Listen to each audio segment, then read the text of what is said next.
함께 예수 믿으면서도 어떤 사람은 풍성하신 하나님을 넘치는 풍요의 은혜를 베푸시는 예수 그리스도를 늘 붙잡고 기쁨으로 신앙생활하는 사람이 있는가 하면 어떤 분은 믿기는 확실하게 믿습니다.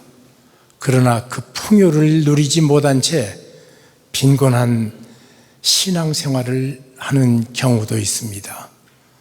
마치 이와 같습니다. 미국의 가장 큰 유전을 발견할 때 일이었습니다. 한 젊은 청년이 어느 지면을 가보니까 배사구조가 돼가지고 여기가 반드시 석유가 있을 것 같다. 그래서 거기를 땅을 둘러본 다음 주인을 찾았습니다. 주인이 만나줬더니 그 주인이 땅을 사겠다고 말하니까 아니 내가 이 땅 사서 너무나 힘들고 어렵게 평생을 살았는데 젊은 자네가 여기 와서 또 나 대신 고생하는 거 마음 허용 안 되네. 그래서 안 되겠다고 그러는 것을 그냥 우겨서 그 땅을 계약을 했습니다. 얼마 있다가 큰 차감기를 가지고 와서 위에서부터 아래까지 계속해서 파이프를 받기 시작했습니다.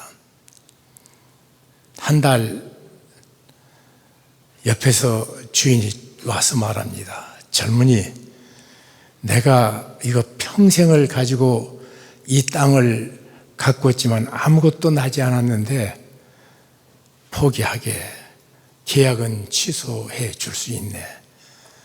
어진 분이 옆에서 자꾸 그만두라고 말합니다. 그럼에도 불구하고 아니라고 제가 조금 더 해보겠습니다. 3개월이 지난 어느 날 아침에 일을 시작하자마자 새카만 물줄기가 텍사스의 창공을 솟아 뿜어 올라갔습니다. 그것이 미국에서 가장 큰 유전을 발견한 실제 얘기입니다. 먼저 주인은 가지고 있었습니다. 소유하고 있었습니다. 그럼에도 불구하고 그 안에 있는 귀한 것을 몰랐기 때문에 모르는 채 가난에 허덕였다면 한 번은 알았습니다. 이런 반대 저런 반대 있는데도 불구하고 계속 자기에게 있는 믿음을 포기하지 않은 채 뚫어서 세대 최대의 유전을 발견하게 됐습니다. 예수 그리스도 안에 사는 사람들도 하나님께서 예수 믿는 인생 속에 얼마나 부유한 것을 주신 것을 모르기 때문에 영적인 가난에 수많은 사람들이 허덕이고 삽니다. 여러분, 예수 믿는 것 기적입니다. 제가 안 믿어져서 얼마나 힘들었는지요. 믿어보려고 해도 안 믿어지는 걸 어떡합니까? 이렇게 궁리해보고 저렇게 생각해도 안 믿어진 예수가 어느 날 내가 믿으려고 마치 산수에 문제가 풀리는 것처럼 풀리는 것이 아니라 내가 가졌던 의심 자체가 사라지고 도무지 이제 그 다음부터는 불신하는 것이 안 되는 인생으로 바뀐 한 지점을 제가 압니다. 근데 그 차이를 잘 모르겠어요. 어떻게 그렇게 어제까지 그 시간 전까지 안 믿었거든요. 그런데 갑자기 믿음이 와버리니까 마치 이와 같습니다. 깜깜한 밤입니다. 아무리 몸부림쳐도 그 밤이 사라지지 않다가 동력 하늘에 태양이 떠오르니까 그 어두운 밤, 몸부림쳐도 안 되던 밤이 물러가듯이 내 마음속에 믿음이 들어오니까 불신이 사라지더라고요. 둘 중에 하나입니다. 내가 불신하고 살든지 내가 믿고 살든지. 그 믿음을 1965년 7월 24일 날 제가 처음 믿음의 빛 가운데 살면서 그 다음에는 내가 예수 믿지 않는다면 이렇게 생각을 해보면요, 머리부터 발끝까지 소름이 돋아요. 어떻게 그 저주를 사는가. 믿는 것이 기적입니다. 성경은 말합니다. 누구든지 예수 그리스도를 성령으로 하지 아니하고는 주라 신할 수 없다. 여러분, 예수 그리스도께서 내 구세주와 주님이심을 믿으십니까? 성령으로 하지 않고는 그건 안 된다고 그랬습니다.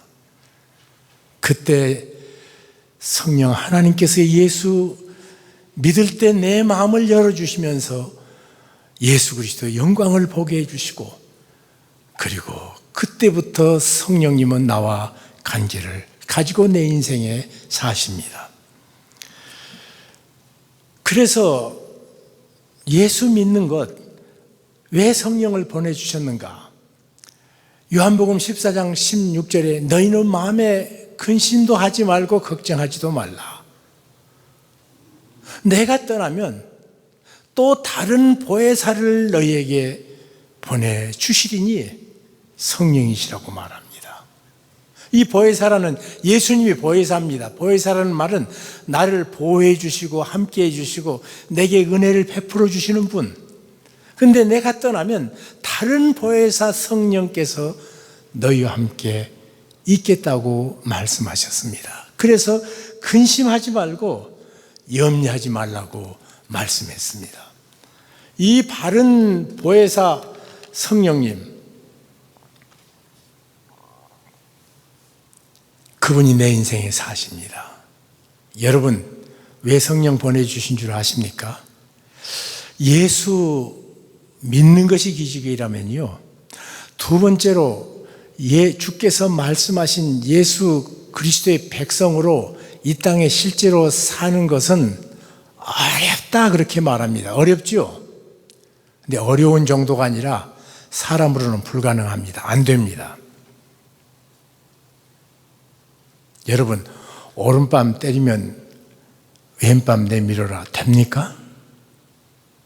오리를 가자고 그러면 심리까지 동행해 주십니까? 겉옷을 달라고 그러면 아니 속옷까지 내줍니까? 겉옷만 주는 것이 아니라 안 되잖아요. 우리는 원수 참 못되게 구는 사람들 미워하지 않고 그냥 잊어버리는 것만 해도 대단한 것 같아요. 그러니까 너 그러라면 그래라. 근데 주께서 그렇게 말하지 않고 원수를 사랑하고 위하여 기도하라. 누가 이 인생 살 수 있습니까? 누가 살 수 있습니까? 아무도 못 삽니다. 예수님이 계실 적에는 예수 그리스도께서 이 땅에서 수많은 은혜로 연약한 자 일으켜 세워주시고 마음속에 평화와 기쁨을 주시면서 위로해 주시고 격려하셔서 제자들과 함께 사셨던 보혜사로서의 삶이 끝나자마자 예수님이 안 계시는 세상을 어떻게 살까 걱정하는 제자들에게 또 다른 보혜사 성령을 너희에게 보낸다.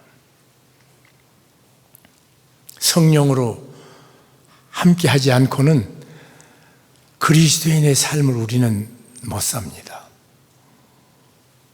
그런데 많은 사람들이 예수 믿을 적에 나를 예수 믿게 하신 성령님, 그리고 내게 그냥 오시는 것이 아니라 이 파라클레이토스라는 말, 함께 있으면서 나를 격려하시는 이 성령님, 이 성령님, 그분이 지금 어떤 상태인 줄 모르기 때문에 그분을 사용하지 못하고 있어요.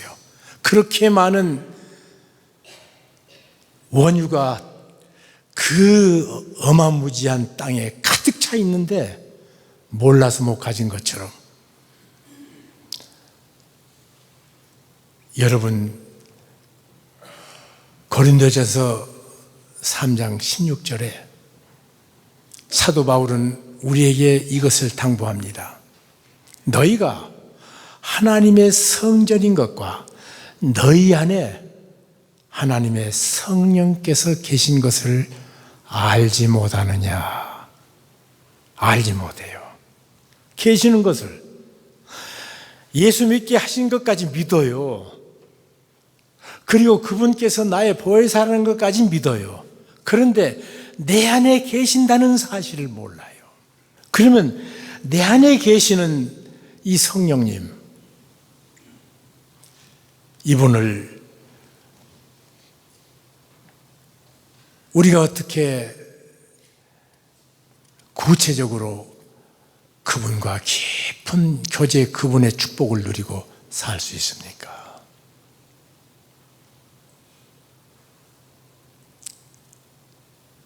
첫 번째로 그분을 인정해 주십시오. 내 안에 계심을.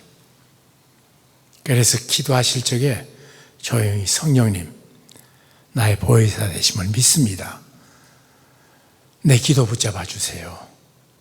기도가 안 되면요, 성령님 내게 기도를 주십시오. 기도하십시오. 기도 안 될 때 있죠? 참 기도가 안 될 때가 있어요. 저도. 성령님 내게 기도를 주십시오. 너무 마음이 아플 적에 보혜사 성령님, 나 너무 슬픕니다. 위로해 주세요. 그분 위로자시거든요. 함께 계시면서 위로하시는 이 파라클레이토스라는 말, 보혜사라는 말, 성령님이라는 말이에요. 슬플 때 그분 계심을 인정해 주세요, 좀. 여러분, 인정하시면 우리의 삶은 달라집니다. 내 감정이 까불려고 들 때가 있습니다. 집안에 소중한 어른이 오시고 귀한 손님이 오시면 아이들에게, 애들아, 너희들 귀한 손님 계시거든, 너무 떠들지 마라, 이러는 것처럼요, 성령님이 내 안에 계신다. 흔들리는 감정아, 너 그분 바라보고 좀 안정해라. 조금만 하면 교만하기 쉬운 것이 우리 지성입니다. 지성 보고, 야, 네가 좀 안다고 까불지 마. 참 지혜자이신 성령님이 계시거든. 교만 떨지 말아라. 내가 나를, 귀한 분 계시는데 어떻게 마음을 함부로 까불고 놀아요. 고집불통인 의지에게, 의지야, 너 귀한 손님 계시는데 고집 부리지 마. 내가 내게 말해야 됩니다. 내게 말하는 것은요, 가장 심각하지만 또 가장 또 싱거운 것이 내가 내게 말하는 거예요. 그런데 시편 기자도 보니까 자기가 자기에게 말했더라고요. 내 영혼아, 여호와를 송축하라. 내 속에 있는 것들아, 다 여호와를 송축하라. 내가 여호와를 송축하며, 내가 내게 말합니다. 우리가 사실은 하루를 지나면서 혼잣말 참 많이 합니다. 그런데 내가 나를 향해서 말하지 않아요. 그냥 쏟아내지. 성령님 계신 것을 인정하면 내가 내게 성령님 계신다고 말해야 됩니다. 귀한 하나님이 계시는데 어떻게 내가 내게 말 안 하고 내가 나를 단장 안 시킵니까? 두 번째로, 그분이 계신 것만 인정하면 안 됩니다. 그분과 교제해야 됩니다. 여러분, 귀한 분 모셔왔기 때문에 좋은 자리만 마련해서 앉아 계십시오. 그리고 아무도 옆에 안 가면 오신 손님이 얼마나 멋쩍으실까요? 얼마나 또 무시당한 것 같겠습니까? 지 새끼 들어가면 까불고 놀고 그러면서 편히 잘 계시라고 잘 계시라고. 이건 도리가 아니잖아요. 여러분들이 주일마다 축도를 받습니다. 주 예수 그리스도의 은혜와 아버지 하나님의 무한하신 사랑과 성령 하나님의 뭐죠?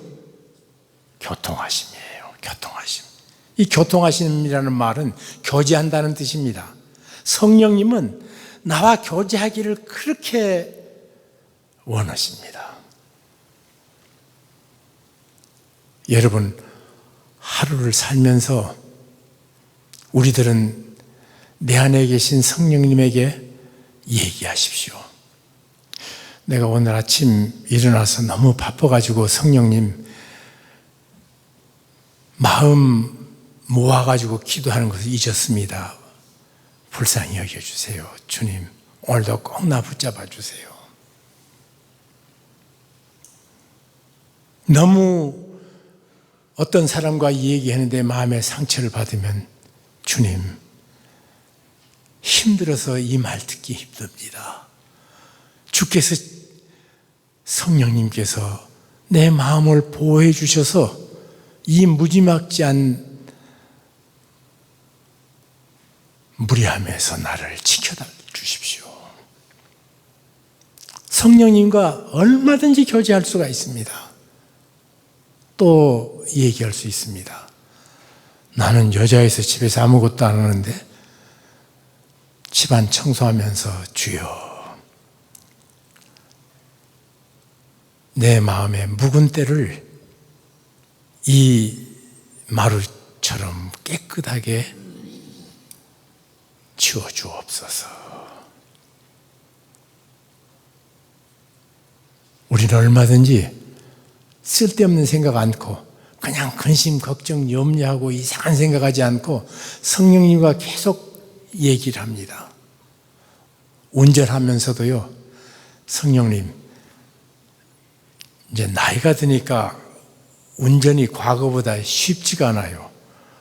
이 차 앞에 머리에 넓이가 어느 정도인지 예측이 조금 더 안 돼간다 하는 걸 느낍니다. 그래서 이마트에서 내 아내 모시고 가가지고 운전수로 따라가서 올라올 적에요, 빙글빙글 도는데 어지러워요. 그거 참.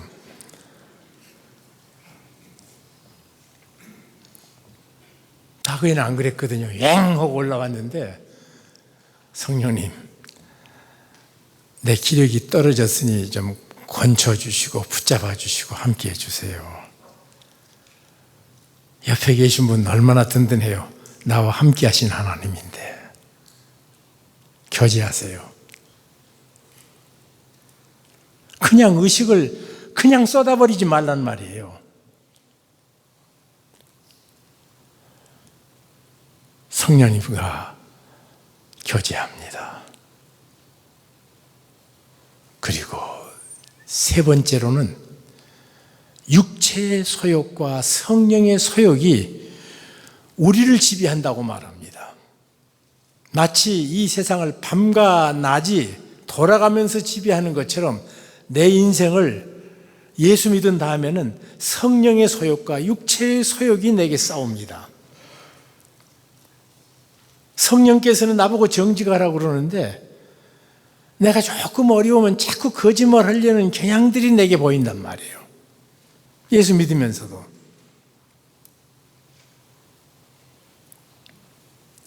그렇기 때문에 우리는 내 생애를 성령님께서 내 속에 무엇을 어떻게 역사하시는가에 대해서 민감하셔야 됩니다. 내 안에 계신 성령님께서.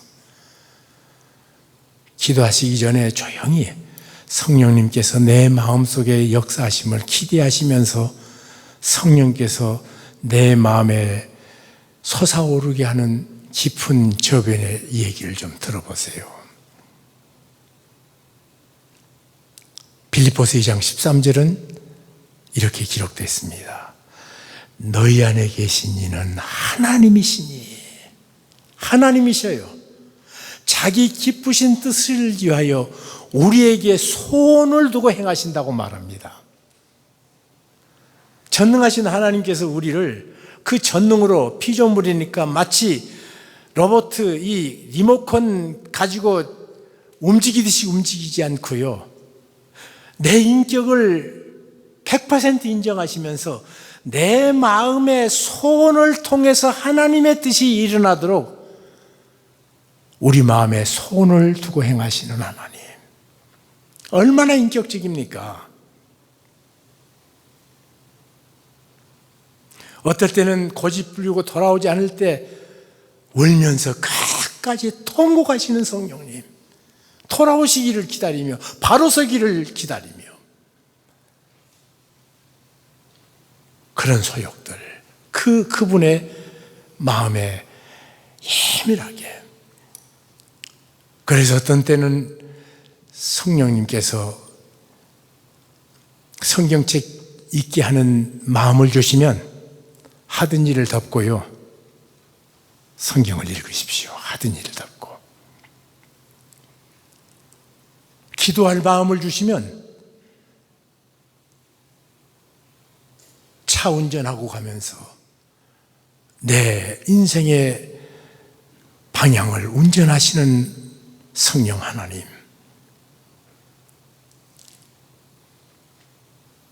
내가 갈 길을 밝히 가도록 도와주십시오.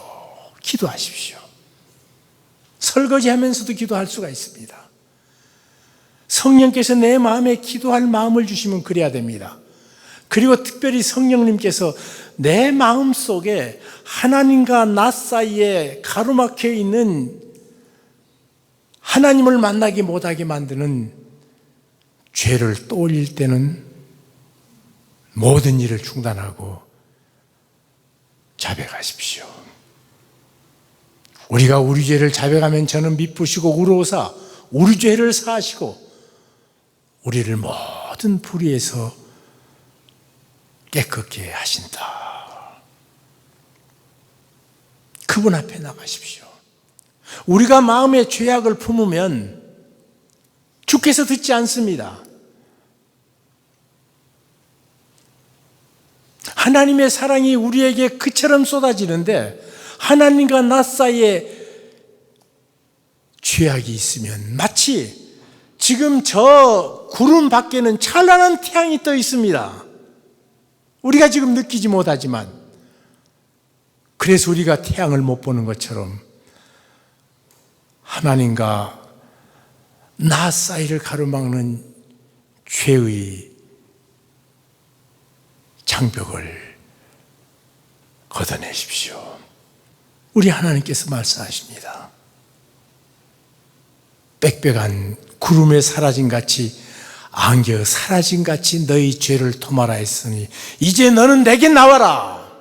너희 죄가 주홍같이 붉을지라도 먹장처럼 검을지라도 흰 눈처럼 양털처럼 깨끗게 하리라. 주께서 말씀하십니다.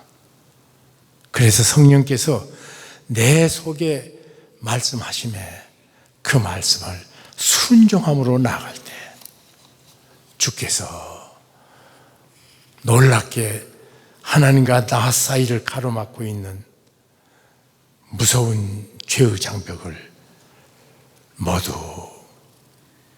벗어버리게 합니다.